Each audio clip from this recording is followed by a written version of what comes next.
ኢትዮጵያን ማንም አቁማት አያውቅም፣ ማንንም አያቁማት።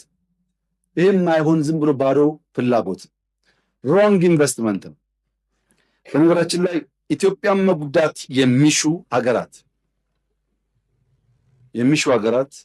ቢያንስ ኢትዮጵያን ጎድቶ ትርፋማ መሆን አሸናፊ መሆን አይቻልም። ይሄ ሀገር የአብዲሳ አጋ ሀገር ነው። አብዲሳ አጋ በሰው ምድር ታስሮ ሳለ የሀገሩ ወረራ ከሀገሩ አርበኞች ጋር መታገል ሲያቅተው እዛው ሀገራቸው ውስጥ ሆኖ ሰላም እንደነሳቸው ኢትዮጵያውያን ስንነካ ስንጠቃ በምድራችን ብቻ ሳይሆን በእኛ በሚባለው ምድር ችግር ፈጣሪዎች መሆናችን አይቀሬ ነው። ያ እንዳይሆን የኔ ምክር ተስማምቶ ተግባብቶ በሕግ አግባብ መፍታት ይቻላል።